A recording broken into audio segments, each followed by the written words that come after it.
ರಾಜಕೀಯದಲ್ಲಿ ಚಾಟಿ ಬೀಸ್ತಕ್ಕಂಥದ್ದು ಭಾಳ ಚೆನ್ನಾಗಿ ಅಚ್ಚುಕಟ್ಟಾಗಿ ಮಾಡ್ತಾ ಇದ್ದಾರೆ. ಕಾಂಗ್ರೆಸ್ ಪಕ್ಷದ ಹೋಗ್ತಾರಲ್ಲ, BJP ಪಕ್ಷದ ಹೋಗ್ತಾರಲ್ಲ. ಗ್ರೇಟರ್ ಚುನಾವಣೆ ಆಗುತ್ತೋ ಇಲ್ವೋ ಅದು ಆದಾಗ ಆಗತ್ತೆ ಅಂತ ಹೇಳ್ತೇವೆ. ನಾನು ಯಾರಿಗೂ ಭರವಸೆ ಕೊಡಲಿಲ್ಲ. ನಮ್ಮ ವಿರುದ್ಧವಾಗಿ ಏನಾರು ಇದ್ದರೆ ಅದಕ್ಕೆ ನಾವು ಅವರ ವಿರುದ್ಧ ಕಾನೂನು ಹೋರಾಟ ಮಾಡೋಕ್ಕೂ ಕೂಡ ತೀರ್ಮಾನ ಮಾಡಿದ್ವಿ. ಜನವರಿ 8ರಂದು ಗುರುವಾರ ಕೆಂಗೇರಿ ಉಪನಗರದ ಮೊದಲನೆಯ ಮುಖ್ಯ ರಸ್ತೆ ನಂಬರ್ 875ರಲ್ಲಿ ಆಗ್ಮೆಂಟೆಡ್ ರಿಯಾಲಿಟಿ ಶಿಕ್ಷಣದ ಸಹಿತ ಸಮಗ್ರ ಮನೋವಿಕಾಸದ ಐಕಿಡ್ಸ್ ಶಾಲಾ ಲೋಕಾರ್ಪಣಾ ಸಮಾರಂಭ. ಬನ್ನಿ ಶುಭ ಹಾರೈಸಿ. ನಿಮಗೆ ಹೃದಯಪೂರ್ವಕ ಸ್ವಾಗತ. ಆಡಳಿತ ಮಂಡಳಿ ಐಕಿಡ್ಸ್ ಕೆಂಗೇರಿ. ಸುದ್ದಿ ಮೃದಂಗ ಚಾನೆಲ್ನವರಿಗೆ ಮತ್ತು ಎಲ್ಲ ವೀಕ್ಷಕರಿಗೆ ಹೊಸ ವರ್ಷದ ಶುಭಾಶಯಗಳು. ಸುದ್ದಿ ಮೃದಂಗದ ಮಾಲೀಕರಾದಂಥ ಸುಧೀಂದ್ರರವರು ಎಲ್ಲ ಪಕ್ಷದವರಿಗೆ ವಿಶೇಷವಾಗಿ ರಾಜಕೀಯದಲ್ಲಿ ಚಾಟಿ ಬೀಸ್ತಕ್ಕಂಥದ್ದು ಭಾಳ ಚೆನ್ನಾಗಿ ಅಚ್ಚುಕಟ್ಟಾಗಿ ಮಾಡ್ತಾ ಇದ್ದಾರೆ. ಸಾರ್ವಜನಿಕರ ವಿಷಯಗಳನ್ನು ಸರ್ಕಾರದ ಗಮನಕ್ಕೆ ತರ್ತಕ್ಕಂಥ, ಜನಪ್ರತಿನಿಧಿಗಳಿಗೆ ಗಮನ ತರ್ತಕ್ಕಂಥ ವಿಷಯಗಳನ್ನು ಪ್ರಾಮಾಣಿಕವಾಗಿ ಸುದ್ದಿ ಮೃದಂಗ ನ್ಯೂಸ್ನಲ್ಲಿ ಬಿತ್ತನೆ ಮಾಡ್ತಕ್ಕಂಥದ್ದು ಕೂಡ ಭಾಳ ಸಂತೋಷ ಆಗ್ತದೆ. ತಾವು ಸುಮಾರು ವರ್ಷಗಳಿಂದ ಏನು ಪತ್ರಿಕಾ ಮತ್ತು ಮಾಧ್ಯಮ ಕೆಲಸ ಮಾಡ್ತಾಯಿದ್ದೀರಿ, ತಮಗೆ ಮತ್ತು ತಮ್ಮ ಕುಟುಂಬಕ್ಕೆ ಆಯುಸ್ಸು ಆರೋಗ್ಯ ಭಾಗ್ಯ ಕೊಡಲಿ ಅಂತೇಳಿ ತಾಯಿ ಚಾಮುಂಡಿಯಲ್ಲಿ ಪ್ರಾರ್ಥನೆ ಮಾಡ್ತೇನೆ.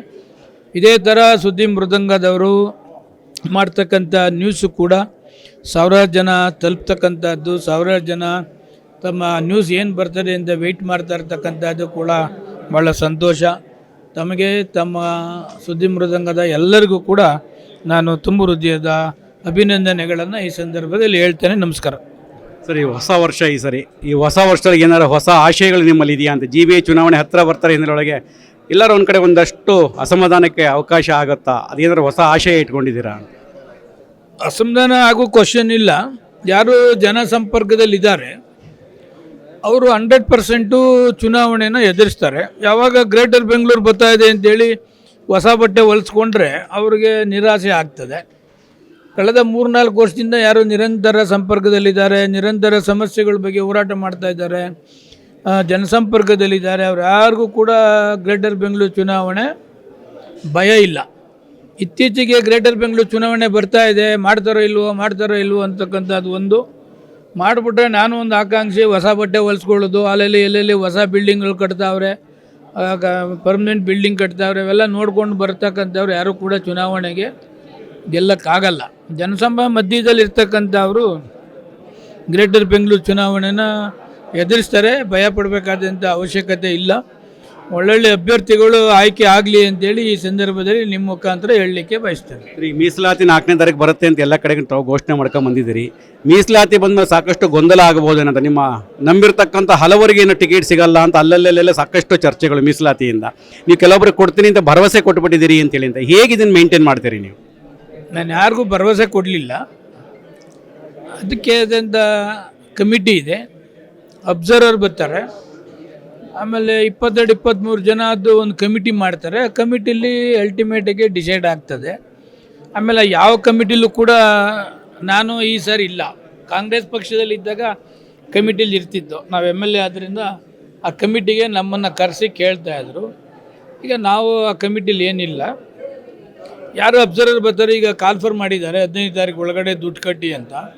ಯಾರು ಕಟ್ಟಿರ್ತಾರೆ ಅವ್ರನ್ನೆಲ್ಲ ಬಂದು ಅಬ್ಸರ್ವರು ಬಂದು ಅವರ ಬ್ಯಾಕ್ಗ್ರೌಂಡ್ ಎಲ್ಲ ತಿಳ್ಕೊಂಡು ಅವರು ರೆಕಮೆಂಡ್ ಮಾಡ್ತಾರೆ. ಯಾರು ಎಲಿಜಿಬಿಲಿಟಿ ಬರ್ತಾರೆ ಅಂತ ತಿಳ್ಕೊತಾರೋ ಕಾಂಗ್ರೆಸ್ ಪಕ್ಷ ಅವರಿಗೆ ಟಿಕೆಟ್ ಕೊಡ್ತಾರೆ.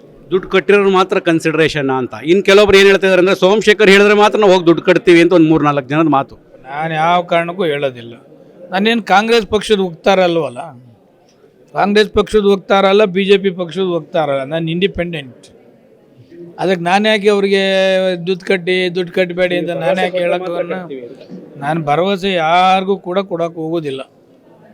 ಯಾರ್ಯಾರು ಆಕಾಂಕ್ಷಿಗಳಿದ್ದಾರೋ ಅವರೆಲ್ಲ ದುಡ್ಡು ಕಟ್ಟಲಿ, ಒಳ್ಳೇದಕ್ಕೆ ಯೂಸ್ ಮಾಡ್ತೀವಿ ಅಂತ ಹೇಳ್ತಿದ್ದಾರೆ. 10 ಕೋಟಿ ಕಲೆಕ್ಷನ್ ಆಯ್ತದೆ 2 ಬಿಲ್ಡಿಂಗ್ ಅಂತ.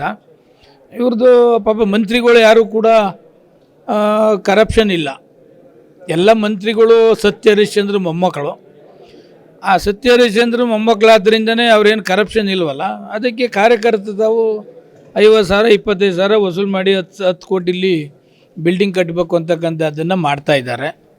ಪಾಪ ಕಾರ್ಯಕರ್ತರು ಕೆಲವ್ರದ್ದು ದುಡ್ಡು ಇರ್ತದೆ, ಕೆಲವ್ರದ್ದು ದುಡ್ಡು ಇರೋದಿಲ್ಲ. ಅದು ಕಟ್ಟಿದ್ರೆ ಕಾಂಗ್ರೆಸ್ ಪಕ್ಷಕ್ಕೆ ಕಟ್ಟಡ ಕಟ್ಟೋಕ್ಕೆ ಅನುಕೂಲ ಆಗ್ತದೆ ಅಂತ ಏನೋ ಅವ್ರ ಪಕ್ಷದವ್ರು ಮಾಡ್ಕೊಂಡಿದ್ದಾರೆ. ನಮ್ಮದೇನದಲ್ಲಿ ತಕರಾಲಿಲ್ಲ.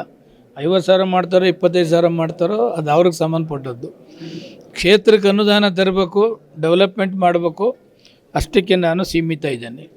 ಸಂಕ್ರಾಂತಿ ಕಾರ್ಯಕ್ರಮ ತುಂಬ ಅದ್ದೂರಿಯ ಚಿಂತನೆಯನ್ನು ಮಾಡ್ತಾ ಇದ್ದೀರಲ್ಲ. ಸಂಕ್ರಾಂತಿ ಪ್ರತಿ ವರ್ಷವೂ ಮಾಡ್ತೇನೆ. ಸಂಕ್ರಾಂತಿ ಹಬ್ಬನ ಈ ಸರಿ ವಿಶೇಷವಾಗಿ ಎಂಟೈರ್ ಕಾನ್ಸ್ಟಿಟ್ಯೂಯೆನ್ಸಿಲಿ ಮಾಡಬೇಕು ಅಂತಕ್ಕಂಥದ್ದು ತೀರ್ಮಾನ ಕೂಡ ಮಾಡಿದ್ದೇವೆ.